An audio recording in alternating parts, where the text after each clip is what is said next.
Trauma-informed nutrition, really important when trying to recognize our eating behaviors in relationship with food and our bodies and our health and how to take care of ourselves and one another. Trauma-informed nutrition takes into account that our health is impacted by our nutritional choices. And really what we've seen as being nutritional choices may not actually have been choices at all because of adversity and toxic stress and trauma. Trauma and toxic stress change the biology and change our sense of well-being and safety that dramatically impacts our health. This has been correlated to chronic diseases such as heart disease, diabetes, cancer, chronic obstructive pulmonary disease, liver disease, and likely many more.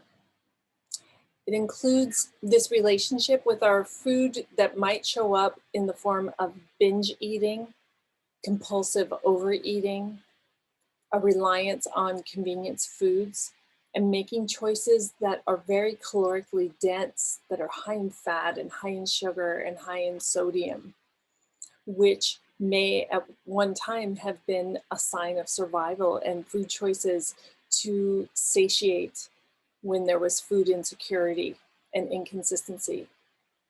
Trauma in the form of adverse childhood experiences is any form of abuse, neglect, emotional and physical, any kind of family dysfunction, a divorce, domestic violence, substance abuse, incarceration, separation, and inconsistency about housing and a safe place to rest your head and getting adequate sleep at night.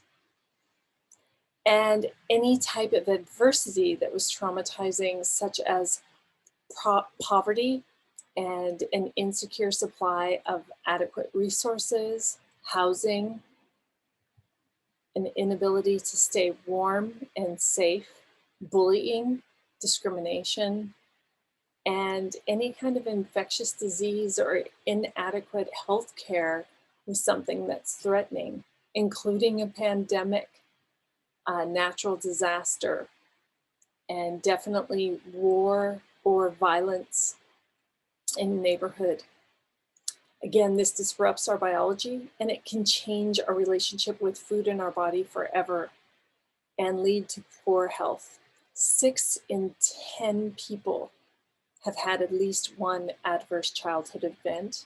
1 in 6 have had 4 or more adverse childhood events. And so things like the food behavior can show up as a result from being food insecure, not knowing where your next meal is going to come from or whether or not it's going to be adequate. And this impacts people who are at higher risk, groups such as women, racial and ethnic minorities, and really can be a result of behaviors and necessity to survive within a family system. So things like restriction and control of food, body shaming, and also can be strong held beliefs around diet and the right and wrong way to eat, absolutes, good and bad, and reinforced rewards and punishment related to food. And for some people, if the experience was traumatic, this could include cleaning your plate or not leaving the table until you finish eating, regardless of your physiological response to food, such as gagging or vomiting as a result of being made to eat.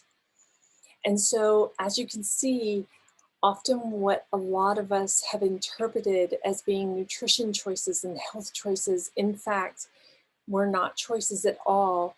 And if the trauma goes unrecognized or untreated, then in fact, those experiences can follow us into adulthood. And so it's so important for you, for your loved ones, for your friends and family, and people who you work with in healthcare that are seeing people to be trauma informed and aware that These types of experiences have a long-term impact on our health and wellness, and to act with compassion and with understanding and with an open heart to treat the whole person and not see somebody as their weight or their diagnosis or their behavior even, but rather to understand the whole story.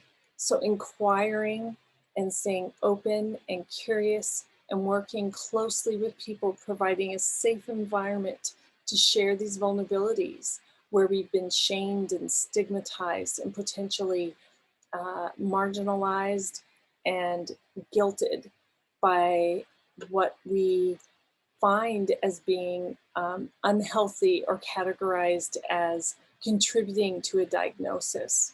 Nobody deserves a diagnosis. Nobody deserves a health condition.